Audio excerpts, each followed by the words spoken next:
No, I understand that. So, but you have to understand where I'm coming from, because I'm not alone in this. I understand that, but what you're trying to say is in effect is not in effect. Maybe it's in the process of being in effect, okay, but it's not currently in effect. So in the city there, my car was this is not the city. Well, I understand, and hopefully, very much hopefully, you guys are different, because we're talking about major corruption and crimes against humanity. So, so I'm really hoping we're past that, because we already know that. We already talked about that. Yeah. We're talking about this right now. Well, that's the thing. Okay. That's the reason why I'm here. Yeah. This needs to be addressed. Okay. The safety of the entire resident here is at stake because of corruption in the city, and I'm here for that. Okay, I understand that, but you're not doing it legally. Okay. There's avenues to do it legally. Okay. And you're not doing it legally. When the law created by the legislators goes against the freedom of the people, meaning that this technically is not allowed in the county of San Diego. That's not ethical. It is allowed in certain places. It's not, actually. We have 3 safe lots that you can park. They are completely filled up. I've already connected them. The Jewish Community Center, if you call them, you'll wait 3 days to get a call back. Then it's first come, first serve, and people have to go in and out. Now, I could do that. Yes, you but could. Then that's the legal way to. Well, when it's available, because it's not. There's only 4 car parks, and there's an increasing demand of people needing, obviously, it's visible. There's increasing demand of people. Yeah. I get it. So doesn't make it legal. No, but they can't. They have nowhere to go. So they're in the same situation. Places to go. You can go to a campground.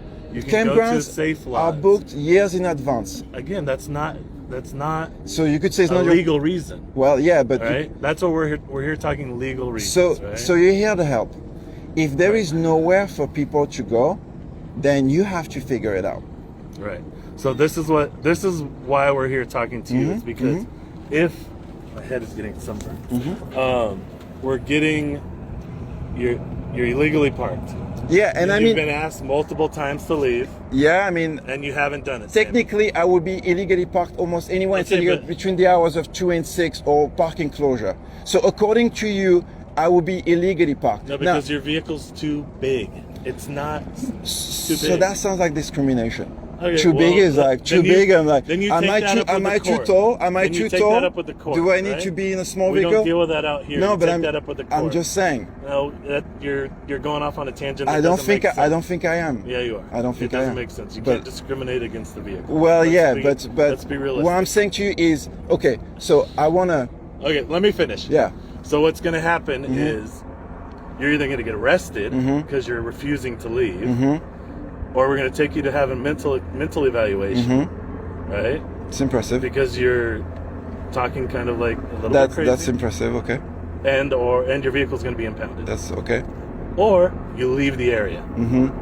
So those are your 3 choices. Okay. So which one are we choosing today, Sam? Well, I mean, obviously, I'm not given much of a choice, but you... Yeah, you are. You're giving 3 choices to follow the rules. Okay.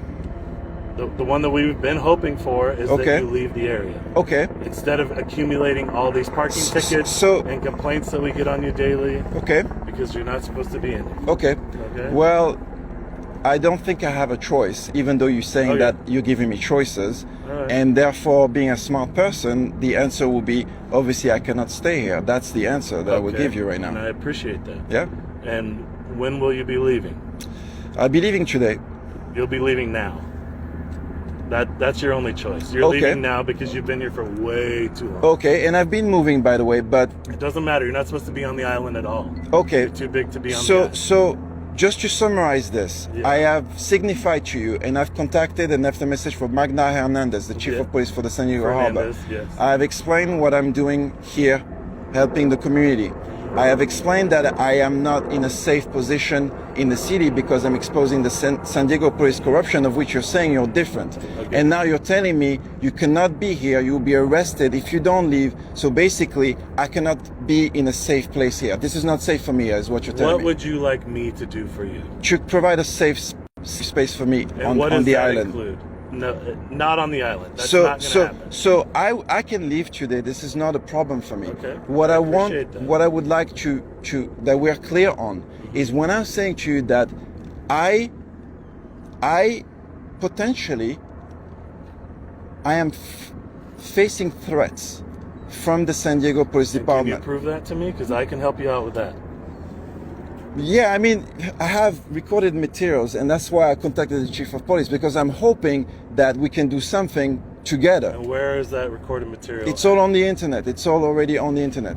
I can send you the links. I can work with you. You see, the reality of it, I'm talking to you right now, but I have very important matter to talk to the chief of police, which regards national security and homeland security. And right now, you just technically, politely threatening me to leave or to be arrested. You. I'm just letting you know what's the process. That's how I receive it, sir. I'm sorry. Process. And I'm Don't sorry. Feel threatened. Well, that's just the process. That's why we're here. We're talking it out. I understand. This is the process that we go. I understand. Okay? If I say to you that I am doing an important work that regards the safety of all residents of San Diego, yes, that work is putting me in at arm's way, because of if you show things that the authorities don't want to be shown, you understand. Yeah, I understand you're a smart man, that this is not a good thing, that it could put you in threat.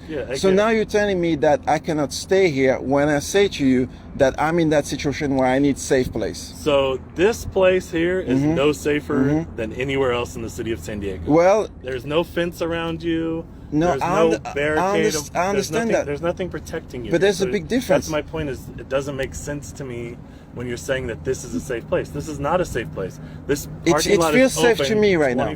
I mean, at least it felt safe until I had the conversation with you. It might feel safe to you. Well, until I had the conversation with you. Now it feels less safe. You've been contacted multiple times by police. You've gotten multiple parking citations. So those are all kind of warnings letting you know, hey, you can't be here. You're not supposed to be here. So we wouldn't have this long conversation. Okay, right? okay. So the chief of police, we represent the chief of police. She knows we're here talking. While we're on record, I need to speak to the chief of police because there are things that are really important. Right. But while we're on record right now, I'd like to say this. Your concern is that my motorhome is too big and is basically inches over the lines. That's your concern. It's the law. Okay, it's the law. It's the law. So that law makes it that I cannot be here while we have human trafficking, homelessness, murder, rape, child abuse, elderly abuse going on. Right. And this, what's getting the attention today and getting your resources here, is me being over the line. I know it doesn't make a lot of sense. You see where I'm coming from? But it does to us because we've been working here forever. I understand. The oversized vehicles, if we let one park here, this is going to be a motorhome lot. Okay. And that's not what it's for. Okay, I get that. But I mean, you understand, if I understand where you're coming from and you can understand where I'm coming from, then, I get it, then we but got it doesn't somewhere. make it okay. Just because we understand each other, it doesn't make it okay, right? Okay. Or legal. It's still illegal at the end of the day currently. Again, if you're trying to push something or talk to about changing the rules, then that's different. So I'd just like to say one more thing on the record. Yeah. I have a master's degree in clinical psychology. You can hear that I'm French. This is where I graduated. I'm an international tennis coach. I've chosen this lifestyle to help people. Okay? So this is the situation right here in which I am being told that I'm in violation and I'm doing something illegal when I've never committed a crime to hurt people. As a matter of fact, I'm actually here to help. But yet, by your standard, by your process, by what you could say is your job description, I am currently in violation. Correct. And being basically doing something illegal. Correct. Do you see how when I put all of this together, still something is not quite right? And I get it. We don't all agree with what laws are. I don't agree with every law. Yeah. I don't agree with it. Okay. But we don't make the laws, right? Okay. I enforce the law. Okay. I follow the law. Okay. You have to follow the law. Okay, I understood. If you don't like it, we have other avenues. So I was hoping, and it's kind of strange. When I contacted the chief of police, and I'm waiting for a phone call from the chief of police, and I've been waiting for a while too. She's busy. Okay. So it's interesting that the situation is being dealt that way when I have even more important things to talk to the chief of police, and yet I'm basically being like this, right? Just interesting. But I have just a few more questions, and I will leave today or now. I will leave now. Okay. So you see, we're working together, right? Okay. I'm not here opposing you in any way. I'm not here like I said, I don't want you to feel threatened. I'm just giving you the. Unfortunately, I do, but I get it. it's okay. I get it, but it's okay because it's the path that we're going, and it does sound like a Okay, threatening that's totally cool. but that's just the way it is. So while you're here, I might as well use the opportunity to ask you a few more questions. And if you have anything to convey to the chief, myself and my supervisor are Oh, gonna that's your supervisor. Yes, and we're gonna go back and talk there to you the go. chief. Okay. Afterwards. Okay. Well, I'd like to get feedback in 1 second, but you might be able to answer some questions. The question is, who does your chief of police reports to? The port CEO. So the port has a CEO, Okay. which is kind of like our mayor. Okay. Okay. So it's like a CEO. So it sounds like it's a business. It's kind of a business. Okay, yes. interesting. What's your ties with the federal government? Are you connected with the federal? Do you work for the federal government? No, we're a local agency. Local agency with a CEO, so it sounds a little bit like a business, okay? Yeah. So you have no ties with the federal government? Well, of course we have ties with the federal government. We all law enforcement, so we work together when we need to. Okay. Stuff like that. Okay, so if I have huge concern about national and national security and homeland security, then technically it sounds like you're not the kind of people I need to talk to. No, you would need to talk to Homeland Security. Okay. Well, I think that answers quite a lot of questions. Can I have your feedback on this interaction right here? Because I hear you're the supervisor. Feedback on the interaction? Yeah, absolutely. Because I said basically, well, you heard everything that I said, and I said that I feel like I'm in a threatened situation over there because I believe I'm doing some good work, and now I feel that I don't have a choice, and I'm threatened to leave the island right now because there's no safe place to be, and the attention that I'm getting is me being over the lines when human trafficking, rape, murder, all this is Hey, going Sammy. on, and this is what I'm getting. Real quick, and not to interrupt, but Yeah. we have literally a homeless family that we're going to get shelter to right now. We're going to go pick up their stuff. And we have another homeless gentleman that we got shelter. We're going to go get him some chairs and a carpet. So we don't have time for No, I much understand. longer, okay? I understand. So if you could start picking Oh, up your absolutely, stuff and let's head absolutely. out. So what you're saying that I have solution to solve homelessness. Okay, and now, we appreciate that. Yeah. And you can send that in an email, but we don't have time to Will sit out here do. and So discuss basically, I can have a conversation with your supervisor. Right now, the conversation between all of us is over, okay? Okay. All right? Okay, thank you I very much for your appreciate time. it. So just Appreciate go ahead that too. and head out, and we'll stand by while you pick Okay, up. I'll. and head out. Okay, thank you. All right? Thank you.